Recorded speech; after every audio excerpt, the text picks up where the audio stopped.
Online, if you're online, please go ahead and sign in the chat with your name and just the street you live on or the business or nonprofit you're affiliated with. Don't feel like you need to if you're worried about attendance, but if you want to share with the group, go ahead and do that. Okay, ladies and gentlemen, I'm going to call this meeting to order. This is the first 2026 meeting of the Fairhaven Community Management Team. We're going to ask everyone to, we'll just remind you, by the way, we did have a little incident where we were missing the link on the agenda. I just want to remind people that the link is on every agenda. It's always the same link, and it's also on the agenda and in the invitation. So if we somehow forget to put it on one, just look for the previous agenda or look for the previous email. It'll be exactly the same link, just for people to know. Okay, so January meeting of the Fairhaven Community Management Team. We have our house rules. We want to stay focused, no fault problem solving, asking people who normally don't speak to step forward. If you speak a lot, maybe give a little bit of space for other people. We want to create an open, honest, safe space, listen with open minds, and believe that everyone has good intentions. Okay. We're going to be action oriented and decide what we want, when we want it, and plan to make it happen. We're a Fairhaven centered collaboration, and our goal is to start on time. We're not doing too bad. Only 5 minutes. So let's go ahead. Ask everybody online to mute your microphones if you haven't already. Use the chat box to start to introduce yourselves. We've started the recording. Madam Secretary, if you would please call the roll of the board. Lee. Present. Adam. Present. Anna. Present. Patricia. Present. And Christina, I'm here. Okay, perfect. We have the executive team is here. And have we established quorum? Mr. Vice Chair. He's trying to. Just did. Yep. We just did. Excellent.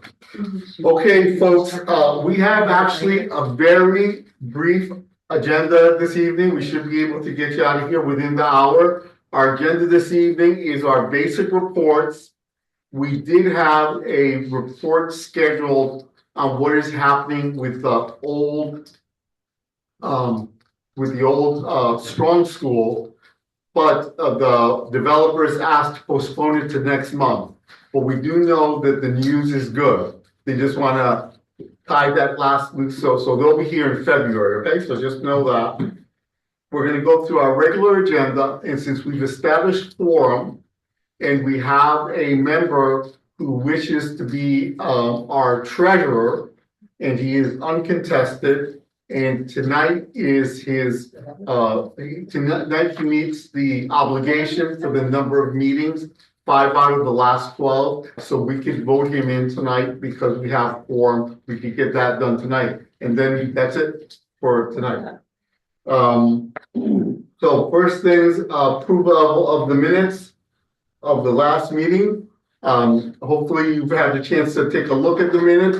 We have a motion to approve the minutes from the December meeting. I move to approve the minutes.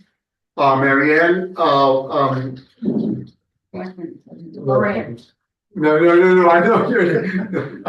Marianne made the motion. Would someone please second it? Okay, seconded. Okay, and we have, we don't need to vote on it. So it's done, right? Okay, so moving on to the financial report. Patricia, if all goes well tonight, your last report for us. So ahead of it, I want to thank you. And I'm sure other people do. So please go ahead. Okay, Adam, if you could just put up the year-end report. Year-end. Yeah. Year end's kind of long, so. Yeah, it is. That actually, can you get the other one? That's actually the bank statement. I just included that as an addendum. Yeah, that gives you how we spent the money and the money that came on. And just generally speaking, um, the deposits for that year was $3,570.05, but we need to keep in mind that we also took care of the Thanksgiving fund. So a lot of that funding, also those donations came in for that fund. And I do have a separate sheet, but I'll get to that for a second to show. Oh, there it is. It looks kind of small there. There it is. So that shows the amount of money that came in donations, and that would have totaled $2,300 in donations from community members for the Thanksgiving meal fund, and their expenses at the end was $1,854.13, which actually left them a plus on the side of $445.87, which Fairhaven Management Team owes them. So the next treasurer, please keep that in mind that $445.87 does not belong to us. It belongs to the Thanksgiving fund. But on the total sheet, we spent approximately $3,570.05, and I mean that was deposits, 3,000 deposits, and all those, by the way, were donations. So thanks everybody who donated to both the Fairhaven Management Team Committee and to the Thanksgiving Fund. We had expenses of $2,335.56, and don't forget that includes the Thanksgiving spending. But on our end, it was mostly administrative costs that had to do with Zoom, the website, Spanish translation.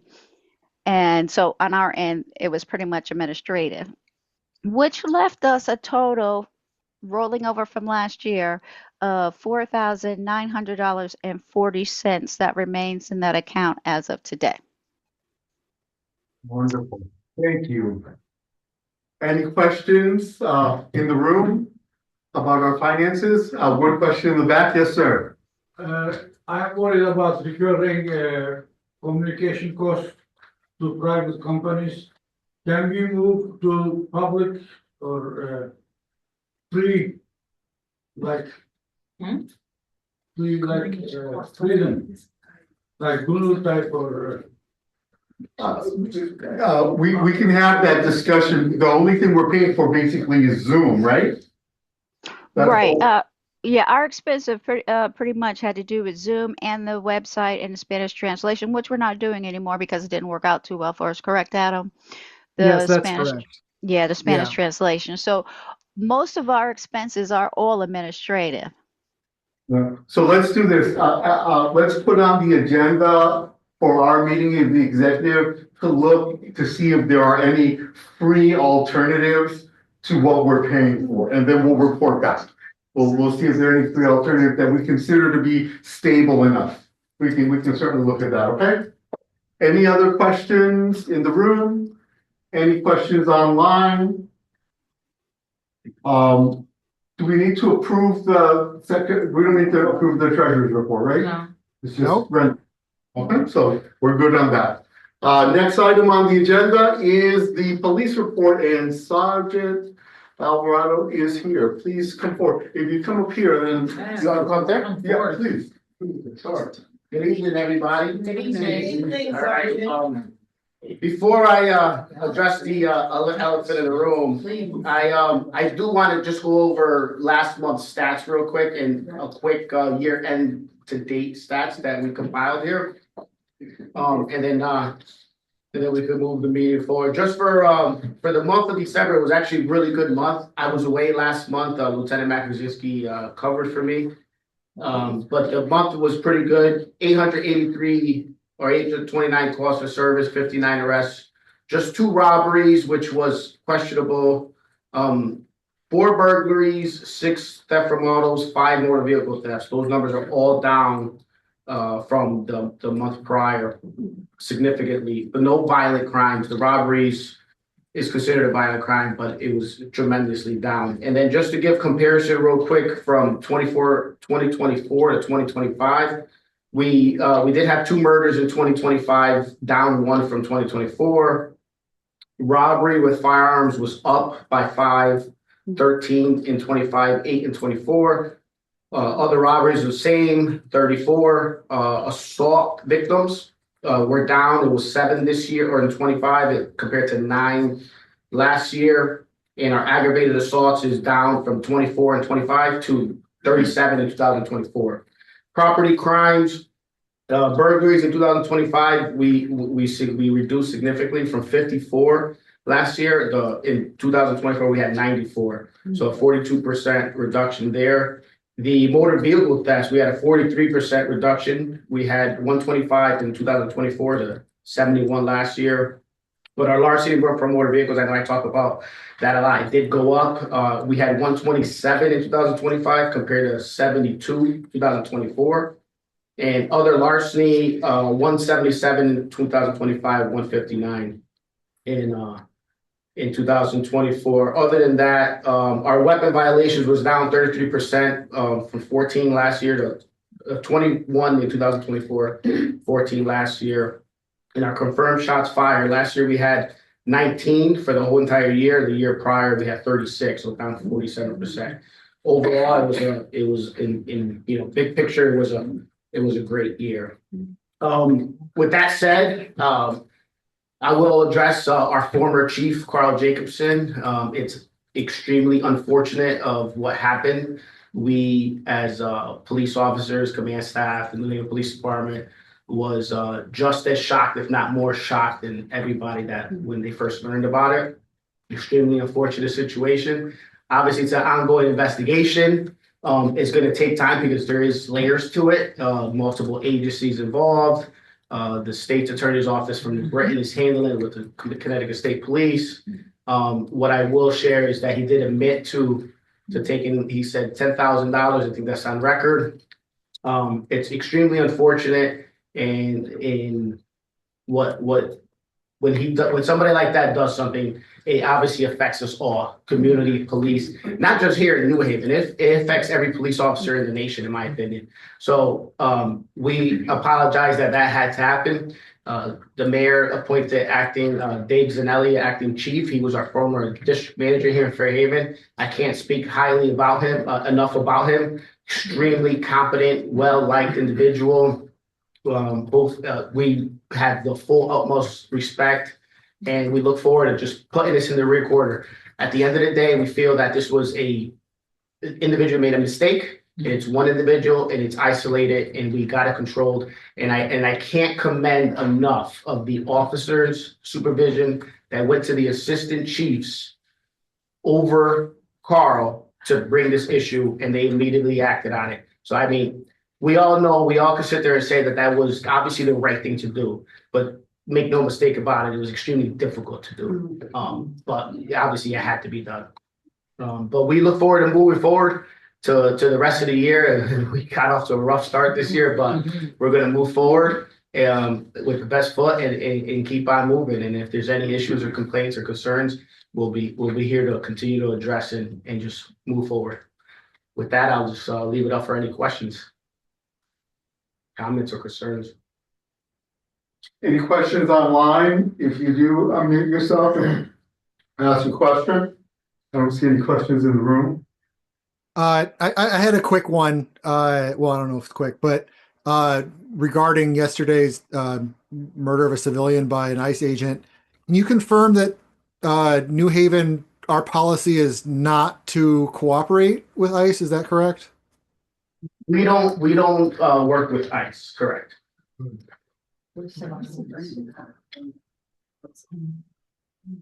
I do have a question. Yes.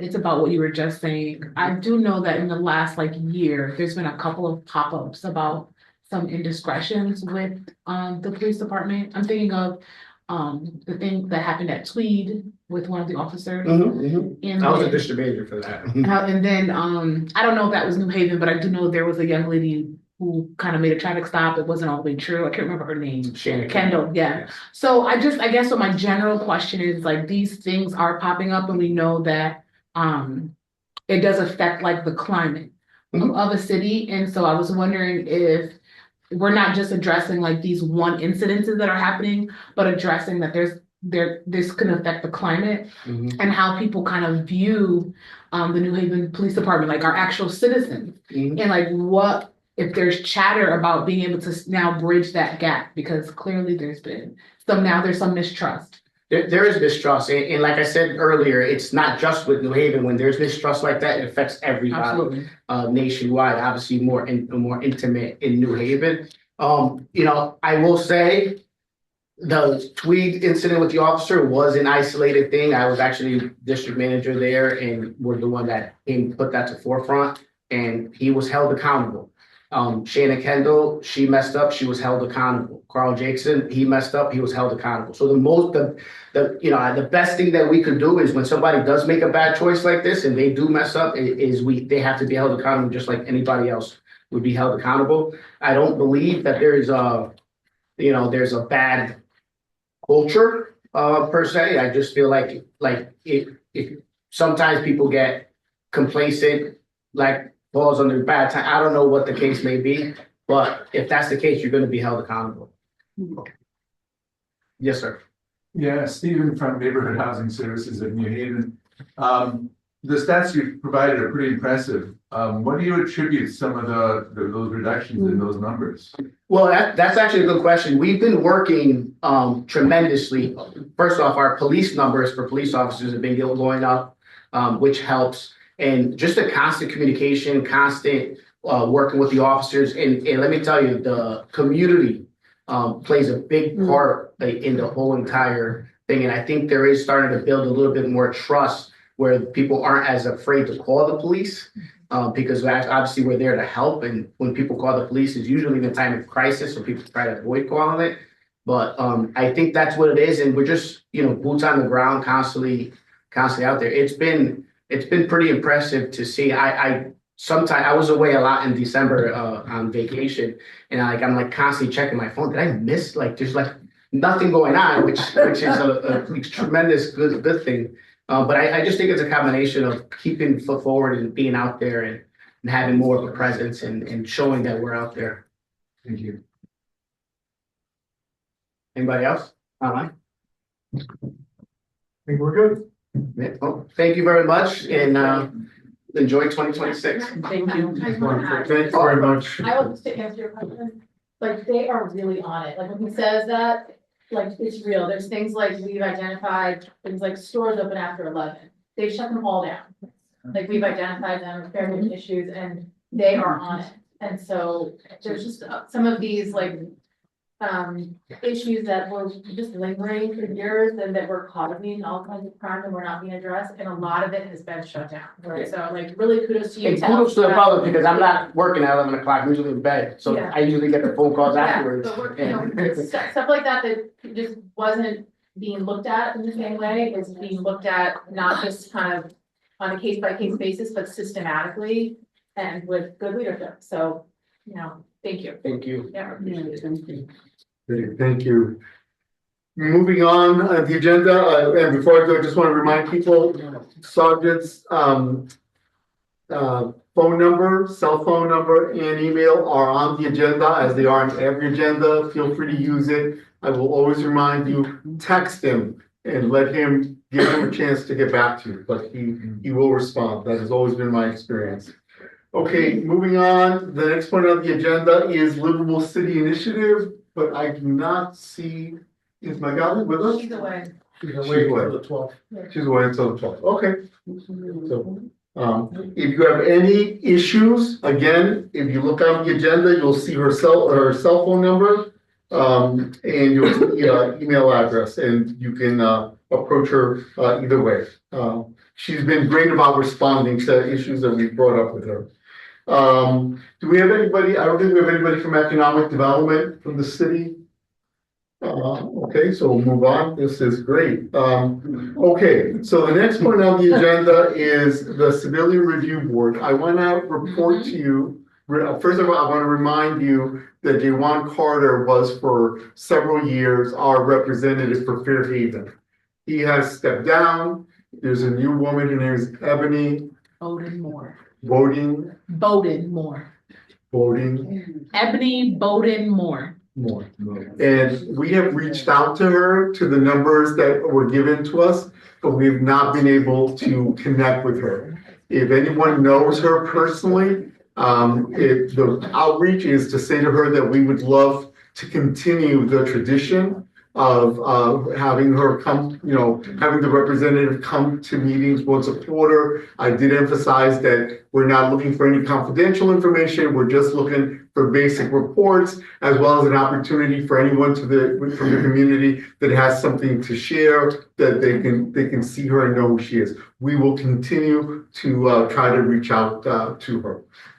She is a commissioner. I believe the title is commissioner for the Civilian Review Board, and that is a volunteer position. Okay. Any questions about that before we move on?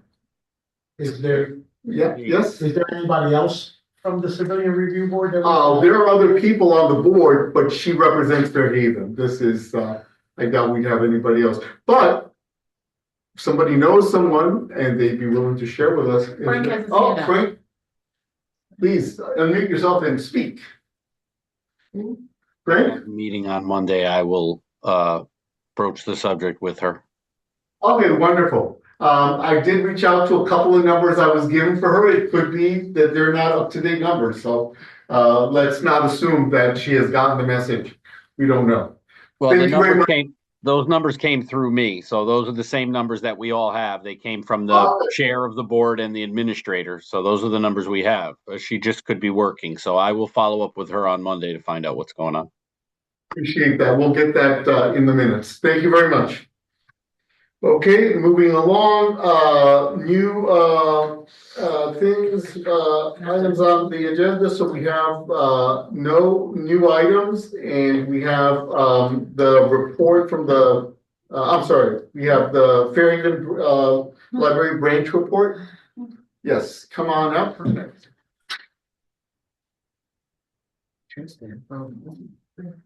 just back to the wire. There and. Hi, I'm Selma and I'm the interim branch manager. For those of you who do not know, Corp is no longer working with us, so I am handling the branch temporarily. Very soon we expect an announcement to be made who's going to be the permanent branch manager. It has been an honor to serve this community. This is my second month and it's so nice to see the community come together like this. Today I would like to highlight two programs for January. One is the financial literacy programs, budgeting that is happening next Thursday, January 15th, 6 to 7, and asset building, which is happening the following Thursday, January 22nd. I have flyers up there. There's a QR code, so you can scan the QR code and sign up for those classes. And as usual, we're having our conversation English and Spanish club going on Wednesdays. And we have the bilingual tech by appointment only. So you can call the library if you're running into any problems with your computer, and we are happy to help you. And that concludes my presentation. Thank you. Can you just tell me your last name quickly so I can change it on the minutes? Yeah, it's Mitra, M-I-T-R-A. Beautiful. Thank you so kindly. Thank you for that great report. Okay, so before we go on to announcements and the alders, we do have an opportunity this evening to conclude our elections. Patricia has served us in a wonderful way this last year, a seamless transition from our previous treasurer Gina to Patricia. She has decided to step down, and we have only one candidate for treasurer. But I'm not going to run the elections. I'm going to hand it over to our vice chair. Where did he go? I'm here. I'm just Okay, I don't see you. That's all. Okay. Yep. May I hand it over to you for the process on the election? Right. So it's an interesting one because we don't really have a process built into our bylaws for midterm elections per se. So we're just going to kind of do what we normally do. I did not make ballots. It's one person. I feel can we do this by acclamation? Can we just do yays and nays? Does that work for everybody? All right. Everybody in favor of Jaden Bowden Moore becoming our treasurer, say aye. I I just wanted to stand up because some people may not know him. Can you stand? He spoke at a meeting a while back. And could you just say what your relation is to Fairhaven for people that don't know you? Oh yeah, I'm Jamil Bowen. I own the New Jamaica restaurant on Grand Avenue in Manila. I'm also a fund accountant for PwC. I used to be an auditor at PwC, and I'm a fund accountant. I got pension account feelings. That's my title to the community. The restaurant. okay. Thank you. Thank you. Thank you. Okay, so let's just officially make it official here. All right. I say, does anyone want to change, having heard that, want to change their aye to a nay? Seeing none. All those opposed, please say nay. The ayes have it. I hear no nays. No nays, and I see none online. And if you abstain, you feel free to say you abstain, but basically being there and not voting, you've just abstained. So I think I'd feel confident to say that the motion is passed. Excellent. Congratulations. I will put Jamil in contact with Katisha. She's going to explain that whole process of how she does stuff. There will be a time when you'll have to go to the bank. We'll have to change the signatures. We always have two signatories. It's the treasurer and the secretary in case someone is out or for some reason can't respond. And I think we're good to go on our executive team. Congratulations. Congratulations and thank you. Thank you very much. I will take this opportunity to remind you of two things related to your executive committee. Thing number one to remind you is we have in our bylaws co-chairs, not just a chair, co-chair. There is a second position that's open. So if any of you are interested in stepping up into leadership, it involves one more meeting a month. They're run by our correspondence secretary very ably, Anna, who's online, and they run 6 to 7, and they're the Thursday before. So we meet the first Thursday, it's the last Thursday of the month, and it's always on Zoom, so you don't have to go anywhere. Just be someplace where you can be online. So if you have interest in doing that, please step forward. Second thing is, I've already announced in December, and I'm gonna remind you every month, I am not gonna run for chair next year.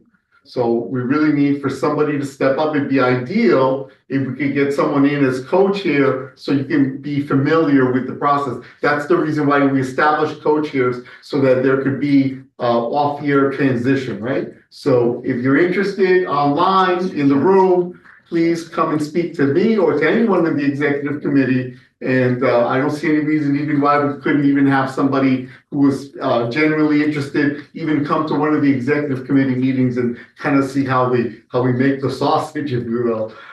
So just keep that in mind. Any questions about the election or elections or being co-chair or anything like that? Can you just remind people of the qualifications?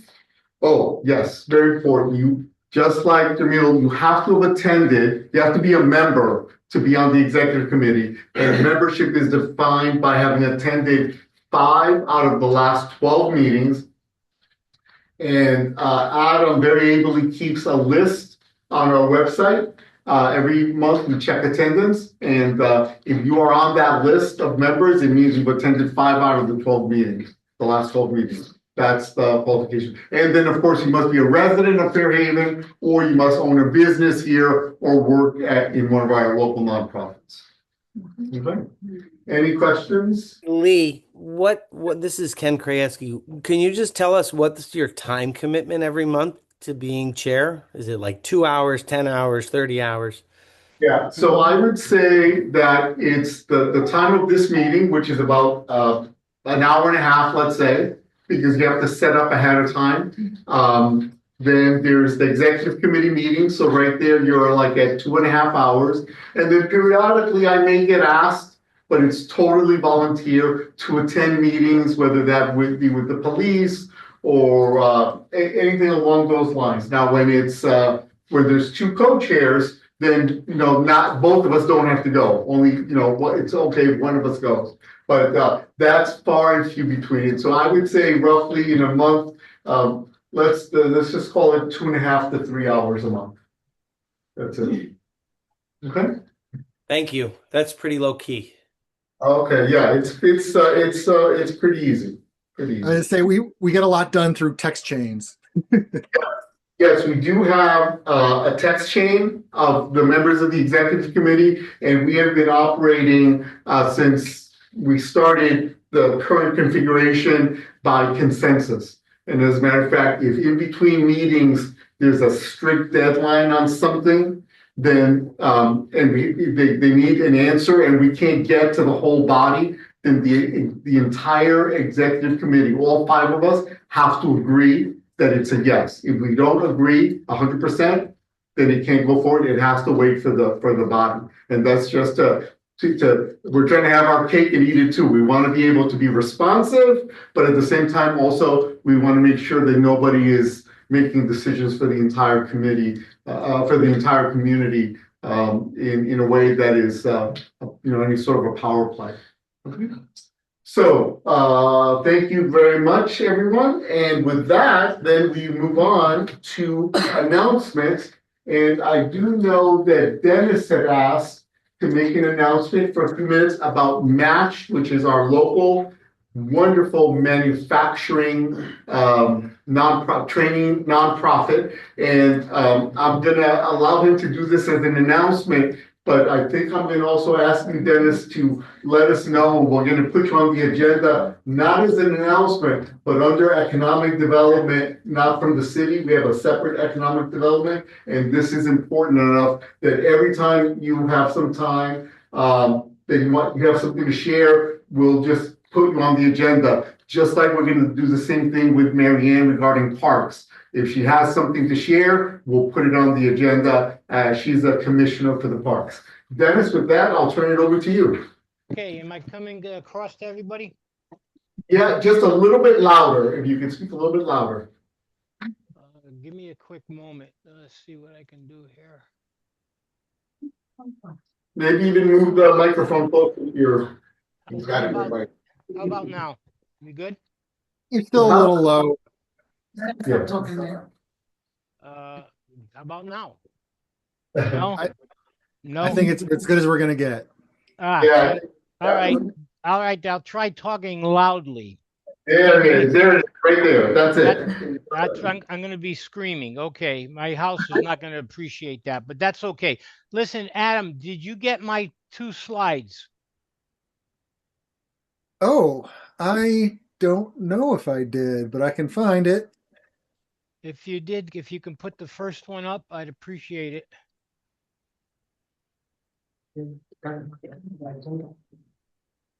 Adam, it's under start in our email. Oh, go. While he's looking, I'll take this out. I'm gonna I'm gonna continue. If you are not familiar with MATCH, it stands for Manufacturing and Technical Community Hub. We are located at 20 Mill Street, or opposite Criscola Park at the foot of Chapel Street Bridge. Now, don't confuse Mill Street with Mill River Street. That is Alder Caroline Smith's 9th Ward area. And some people do confuse the two. That's up off of Humphrey Street. We're Mill Street. All right. Match, as you see there.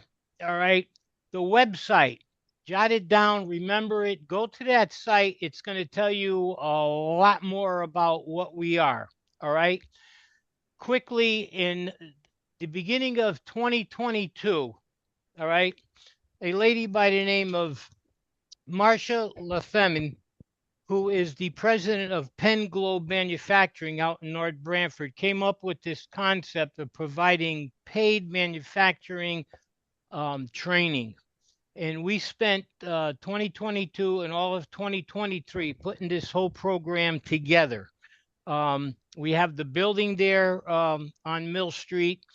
What we have going on, all right, is basically, Adam, if you can throw that second one up, is basically paid pre-apprenticeship training. It is a 5-week program, 4 days a week. As you see there, 8 to 2:30 p.m., Monday through Thursday. We are paying Connecticut minimum wage, but you are learning things along the line of machine operation, as it says there, even forklift training, okay, soldering, and a whole lot of other things that are going on. And again, it is a paid 5-week program. All right, we're looking for, as Marcia said, we needed to do something for the unemployed, the underemployed, the reentry, and so forth, okay, to provide them. We also have approved by the state of Connecticut a pre-apprenticeship training approval that we had gotten finalized last year. Basically, I'm looking at the 2 years of 2024 to 2025, because in the beginning, March of 2024 is when we actually started training. Took 2 years to get everything going. We're a 501(c), all that whole gamut. So we're looking for money and so forth and so on from a whole bunch of government agencies. But to look at those 2 years, all right, that 2-year period, 154 people were accepted and enrolled into the training program. Now, out of that, 23 dropped out, with 22 of those 23 dropping out in 2024. The reasons are varied. Sometimes they find this isn't for them. Other times, attendance, it's very important. You have to be there and so forth. But we ended up, again, finishing out those 2 years with 131 people, okay, of which 126 have graduated and found employment. All right. The remaining balance of that 5 people, they're still in training because of the 5-week program. The application process is involved. There is heavy screening. Okay, we get a ton of people applying. If you're accepted, you come down, give you a tour. A lot of people then find out that, hey, this isn't for me. A lot of people say, yes, this is for me. We help people out also with finances and understanding economics. We get banking people coming in to talk to them, budget and so forth. Located where we are, we've got Chapel Street, and a few blocks away, Grand Avenue. We're on the bus line. But we are up and rolling now. We are moving along. And my intention here now is I sit on the board of directors, and you'll see all our members on the board of directors if you go to the website. Just don't laugh at my mugshot up there because it was taken real quick. But I'll be reporting, okay, as to the progress of the training and so forth that's going on. And I thank everybody for their time. You got questions, fire away. But like I said, we've got the website. If you haven't gone to it, or if you haven't fully explored it, do it. It answers a whole lot of questions. And I came on board because I believe in what Marcia LaFemina had to offer representing Fairhaven. Any questions in the room? I see 2 questions, and then we're gonna go online. Hold on 1 second, and let me just, so I can see everybody online. I saw the, in the back. Qualifications for application. What are the qualifications for applying? The best answer I can give you is go to the website and you will see all the information on the application sheet. It is an involved application. I just wanted to add, I visited Match, and I think it's an awesome idea. I went there, I sat down, I think it was with you, Dennis. Did I speak with you? I'm Ralph, the guy on the race cars. You may have, it's possible you were with David Feinberg, our executive director for training. He was, yeah, and I think it's awesome. They have pretty much a lot of state-of-the-art stuff, from welders to the press brake. The only thing I would like for you guys to do is explore more into the youth. You know, try to get some of the kids in a 13, 15-year-old. I know it's hard, but I mean, I've seen what they want to do. They teach people in the reentry program how to use a ruler, because a lot of people don't know how to convert from from half inch to decimal. So you got to know how to convert that into manufacturing. And I come from a manufacturing background, and it's awesome what they're doing. They teach you forklift driving. You get your forklift license, and you're getting paid for it. Yeah. So I mean, what better than that? You know, I think it's a great thing, and I love it. I mean, and I just, you know, I'm with you 1,000%, and I say it not only from from being from this community, and just sitting down, and they gave me the time to explain everything, walk me around, and they're definitely something that we need here in Gray. Two things. One is 100% agree. Anyone that wants to can just go there and they'll show you around. If they're not in class, because sometimes so you got to set up something. Yeah. Obviously. So, but you can go there and they'll show you. Before we get to Sally's question, Dennis, can you say something, or you want me to say something about the grant that they just got from Dalio? I have, as you know, that was in the process for a long time, and we were under silence not to say anything because Dalio wanted to make that announcement. But you probably at this point have read more than I did today. So it's out. It's out. The Dalio Foundation is a foundation that works with youth, particularly youth at risk, and they just gave this organization in our neighborhood $5 million over a 5-year period, and it's to target their population that they're interested in, which is at-risk youth. The challenge is, if that at-risk youth is in school, then there's the whole thing with the school system that has to be worked out, and many in the room know how challenging it is to work with the school system. But if they're not in the school system, this place, amazing. The training, the clothing to go to interview, the van that brings you, like if you don't get a job through them, it's because you don't want one. I mean, it's just pretty amazing. So yeah, I think there's an article about this in the Independent today. And I think we reported 2.5 million. I'm sorry, you are right. You are correct. I misspoke. It's 2.5 million over 5 years. Yes, you are right. I misspoke. Sally, you have a question or a comment? I do actually, Dennis. This is such great news. Thank you for sharing it with us and for being part of it. I actually just tried to go to the website, and my virus software said I shouldn't do that. So I was wondering if by any chance you might make the application available through the management team, have it sent out through the management team. And my real question really is about what is the age, minimum age that someone can apply for this program, and do they need to be a high school graduate? No, they don't need to be a high school graduate. Okay, that certainly will help them though with getting a job. Okay, we can work with them with the school systems in looking to get a GED. All right, but that's going to be up to the individual. Your answer on the entire application process, I will talk to the board, and as soon as I can, I will see about getting it to the management team. Thank you. And so for a high school junior right now, you would suggest that they finish, graduate, and then apply?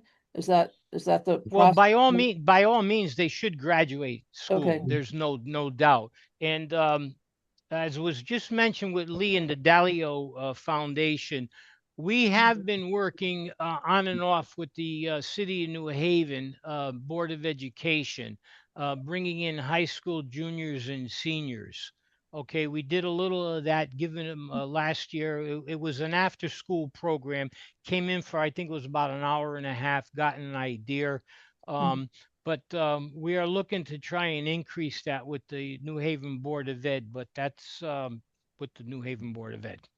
Okay, so I have a specific young man who's a junior in mind. Should he talk to somebody at his school to find out about visiting the Yes, program?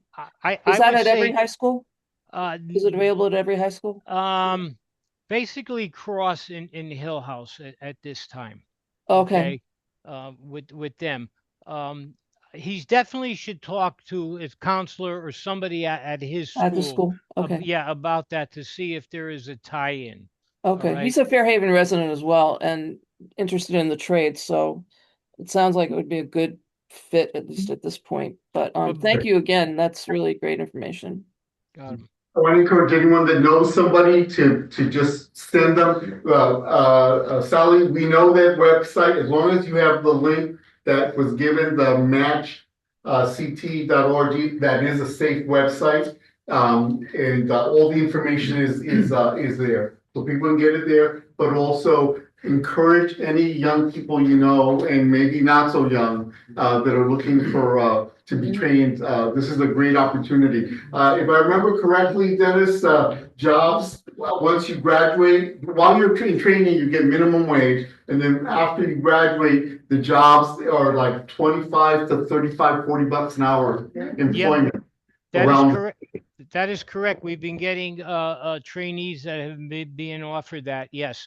Now the trainee also has to sell themselves. Okay. There's no, obviously there's no guarantee, but we provide all that training, resume, interview skills, all of that. Yeah, no, it's a great program. Encourage you to visit. Read the article in the Independent, and there's also Paul Bass interviewed someone this afternoon from Dahlia as well. Okay, thank you very much, Dennis. And again, let us know if you can a week ahead of time, and we'll put you on the agenda under economic development. This is really, really great news.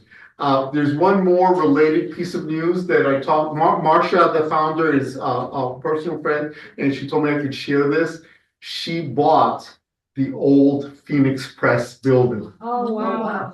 And she is not only eventually going to, when her lease finishes, move there, she's going to move her company, look it up, Penn Globe Lighting in North Branford. She's going to move her company from North Branford to Fairhaven. And she told me she's doing this because the majority of her employees are from here. She's committed to this neighborhood specifically. So really, really great news. That building, for those of you that don't know, had gone into foreclosure. There's been some issues there about people breaking in because there's nobody in the building. So this is gonna clean up that building. It's gonna bring a new employer, increase the tax base of our community. It's all around really good news. What street is that on? I know It's 15 James. It's the last building on the left, the one with the power generator window. That building, that's what she bought. That's perfect. And that's done. She's bought it and yeah, okay. Okie doke. Before we go on to the alders, any announcements? Anyone have anything that they want to announce? Just keep it to like 1 to 2 minutes. Yep. Go ahead. I just wanted to let you know that the Parks Department is starting to work at Quinnipiac Park. I don't have the details yet. I have a meeting next week that I'm going to, and I'll find out exactly what they're gonna do, but I saw the two guys there today measuring things and mapping things out, so I'll have details about what they're gonna do at the Quinnipiac River Park. I already told you what they're gonna do at Clinton, so, but it looks like they're gonna do that one too. Okay, another announcement? Oh yeah, I just want to say hi everyone, I'm Abby Feldman from New Haven Rising. And I wanted to thank those who came to our last neighborhood meeting. We're going to be hosting another Fairhaven neighborhood meeting to talk about the fight for justice in New Haven and especially economic justice for residents and community members in our city. And so I'll keep you guys aware when we select the next date. If you have thoughts, reach out to me. And I also wanted to invite everyone to our Martin Luther King Day commemoration on January 19th, Martin Luther King Day, Monday, 5:30 p.m. at Trinity Temple on Dixwell Avenue. I'll send you the flyer.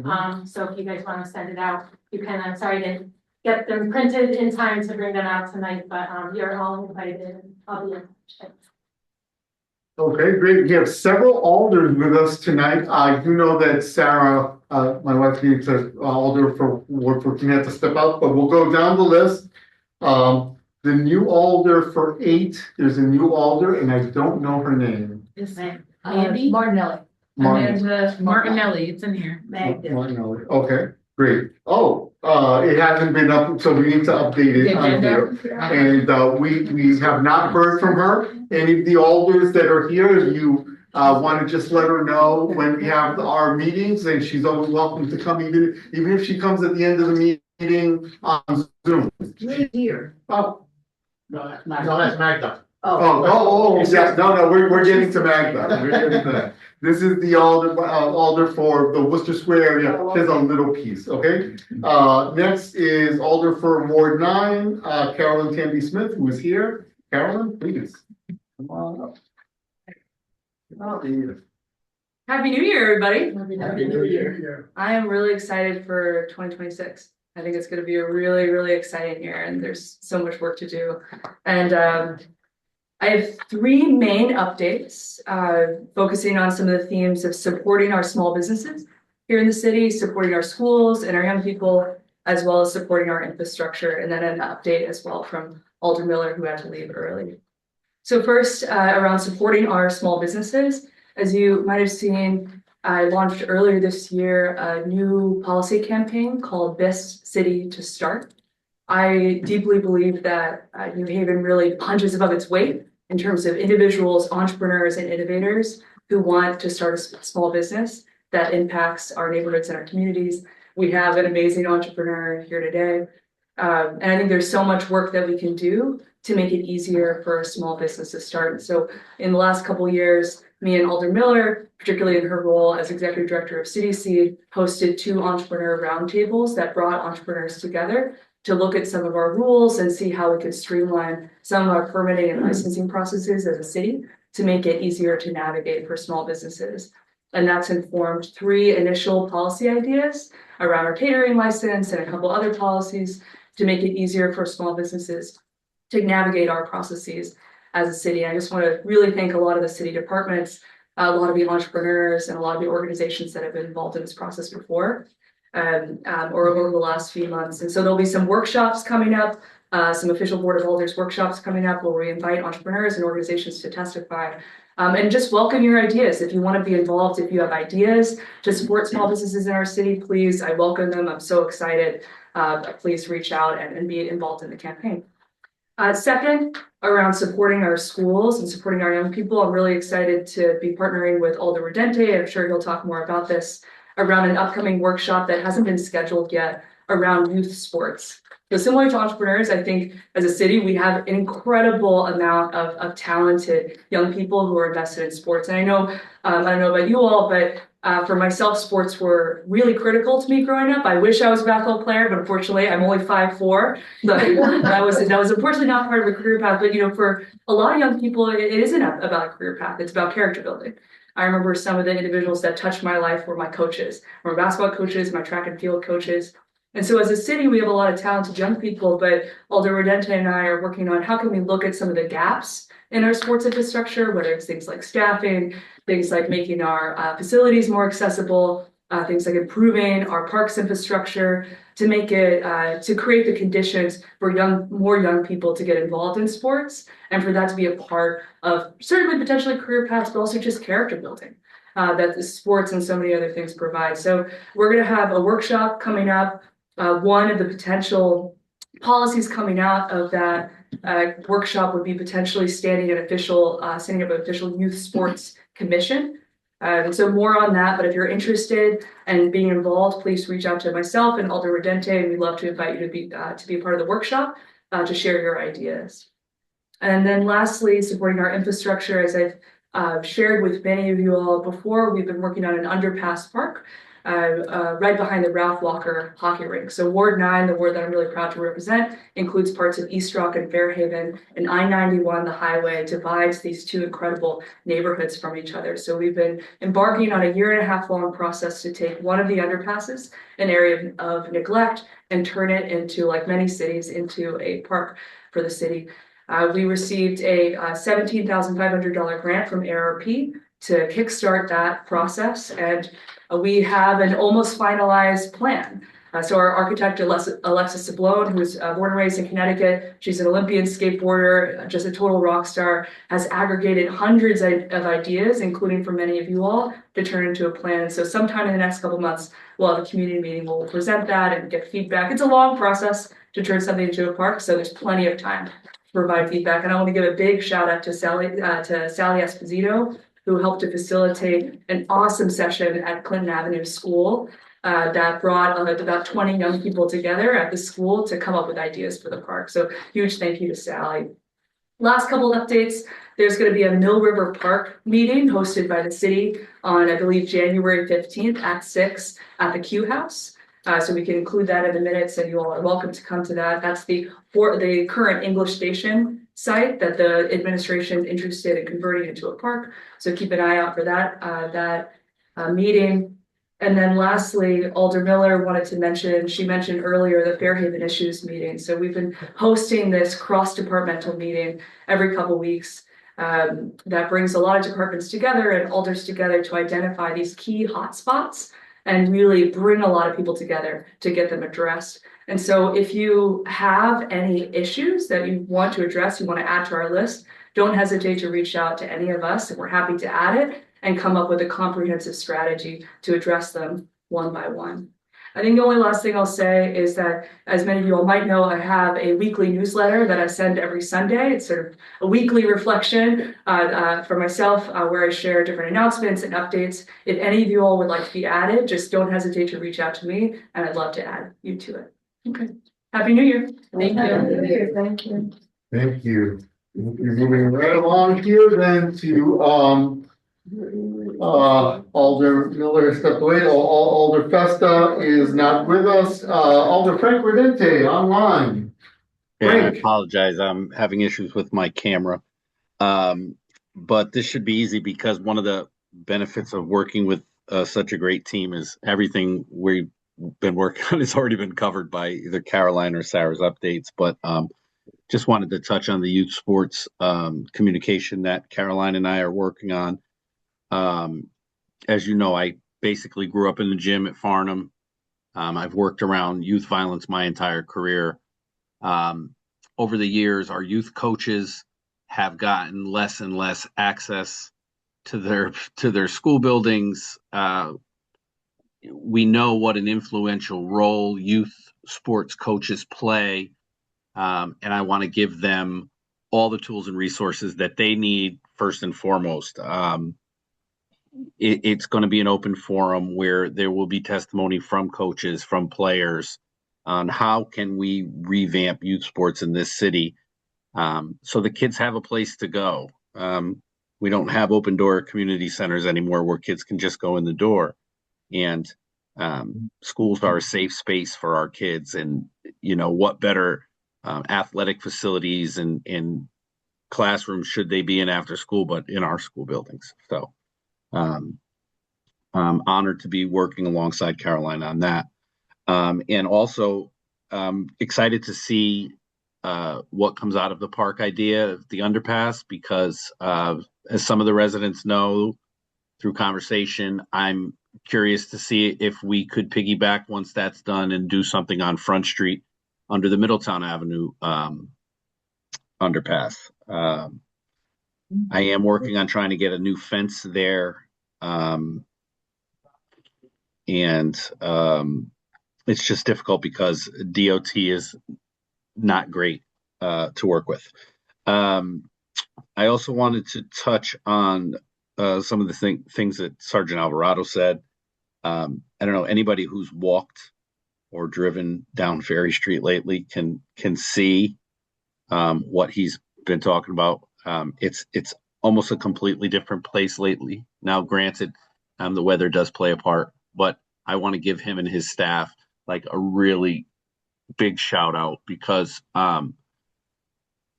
some of those hotspots that we had, especially where the drugs were being sold, were long-standing problems that he inherited as the district manager. I'm very, very pleased with the condition of the neighborhoods.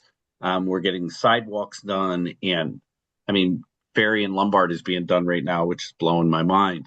But again, it's teamwork. You know, I've asked every meeting for people to get on See Click Fix, and we were in a Fairhaven Issues meeting today, and more than one person in the meeting said that they were very pleased that stuff that they were putting on See Click Fix was getting done almost immediately. So keep it up. Keep informing us when you have an issue. Like Alder Smith said, if you have a specific address, a specific spot that you feel is an issue,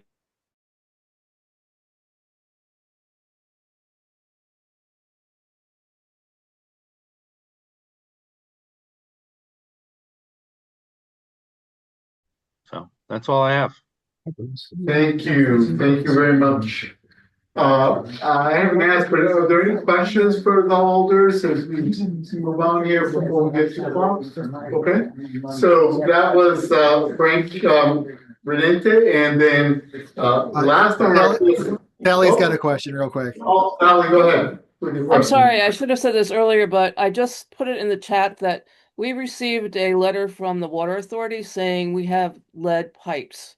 And I was wondering if anybody else had the similar letter. And I was a bit shocked because I talked to the Water Authority a couple years ago when they were going out to do the surveys, and they said our house was fine.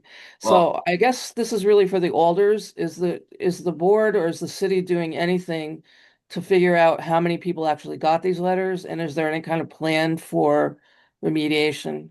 Well, thank you you did remind me about something by bringing that up, but no, I didn't get, I mean, I'm on the same street as you and I didn't get that letter that I know of.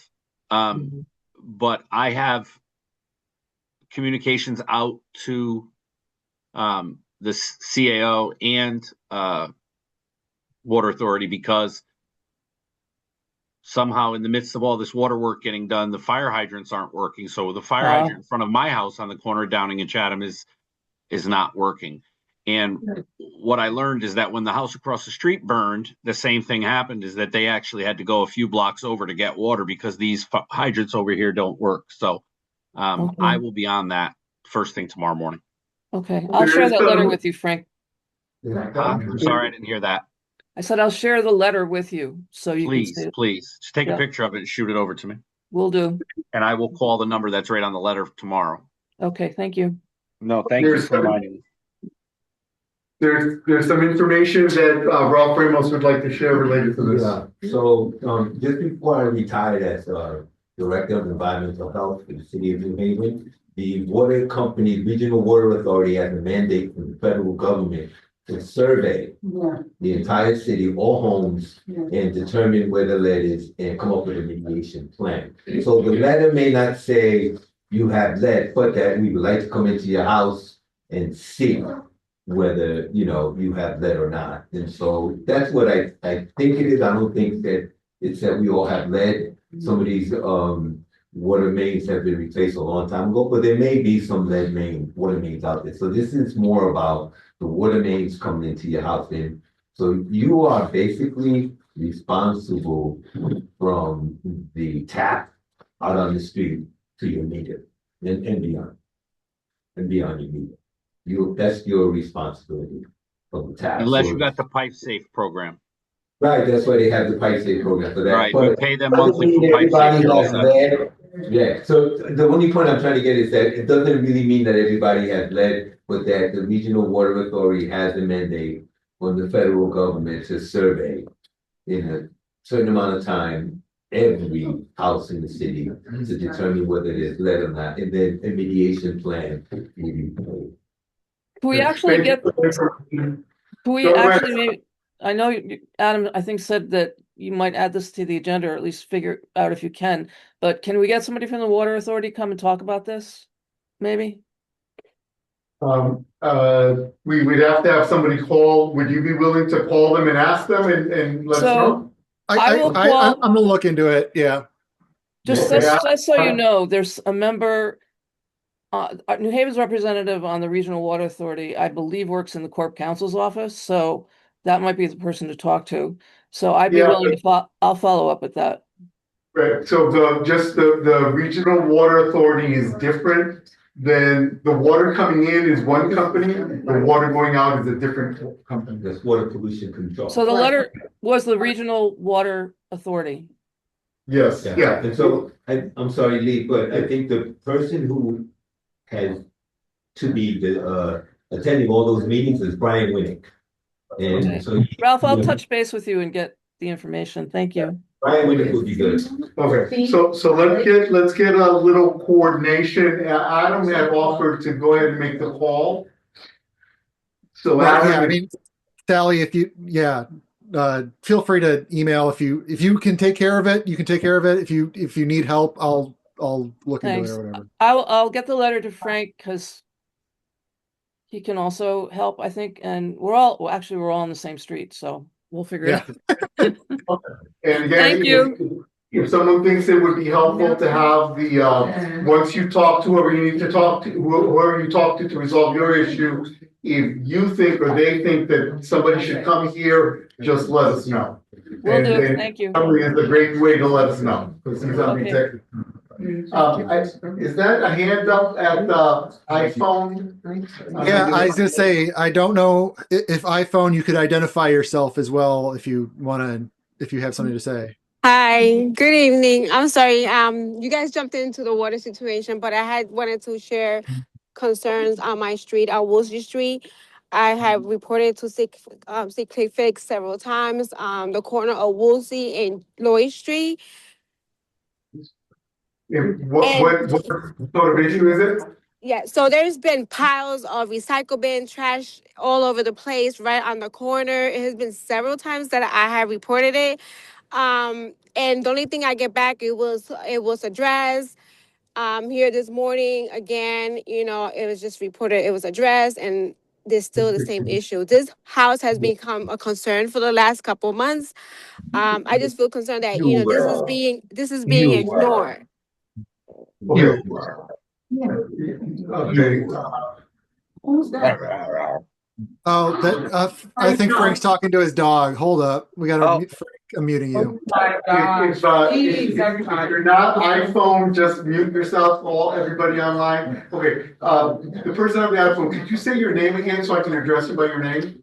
My name is Denise. Denise. So Denise, number one, put it on cclickfix.com. I have. Okay, one. Number two, do you get our agenda? For this meeting? Yes. On the agenda is Magali from Livable City. This is what she's responsible for. She's normally here, but she's not here. Once you have documented that you've done that, then your next step is to talk to your alder. The first are administrative processes, the first two, the third one is a political process. But you want to make sure that you can say, I put it on Secret Fix, I talked to Magali, it's not being addressed, then you talk to your alder. I did those. I had done that. I actually called her again this week, and once I called her back, Magali, the phone not go straight to voice message.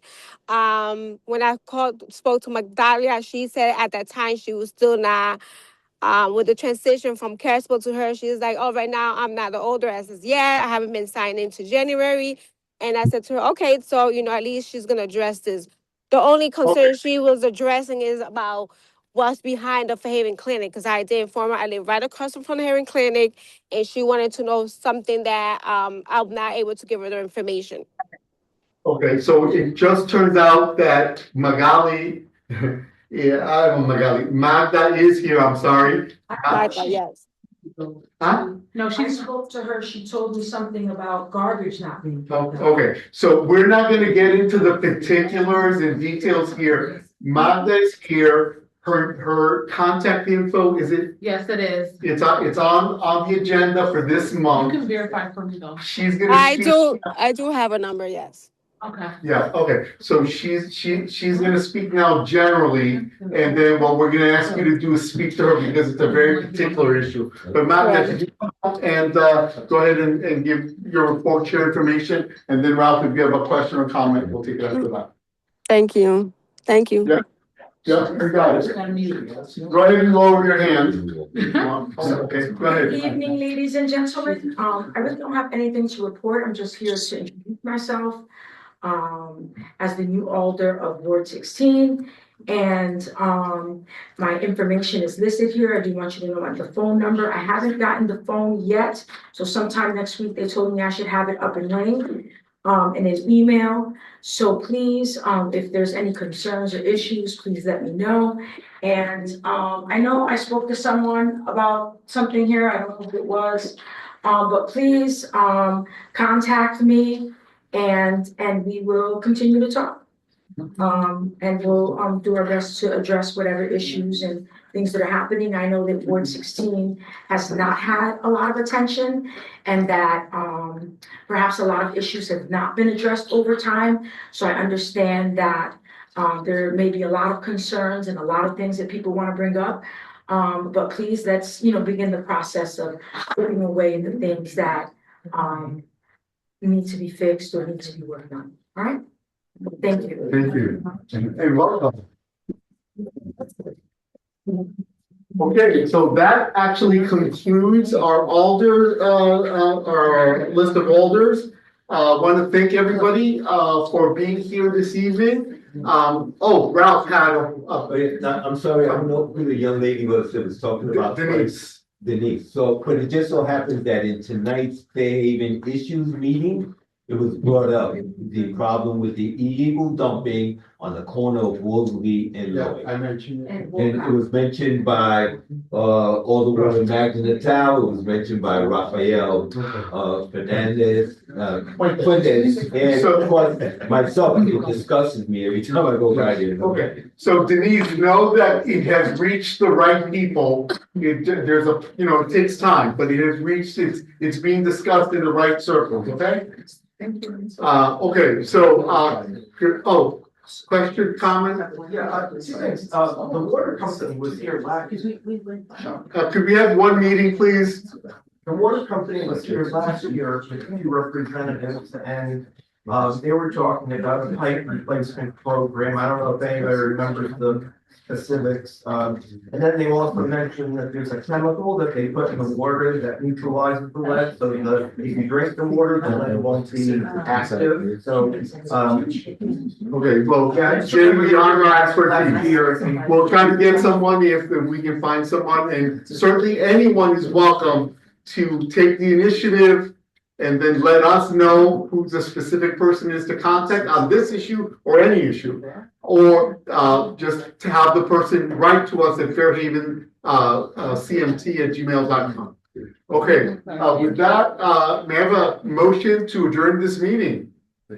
So moved by Darlene, seconded by Ralph. Okay, we don't need to vote on that. Good evening, everyone online. Good evening, everyone. And again, congratulations to our new treasurer, and I'll put you in contact with Patricia. Thank you all. Have a good night. All right. See everyone next month. See everyone next month. Bye. Thank you. Good night.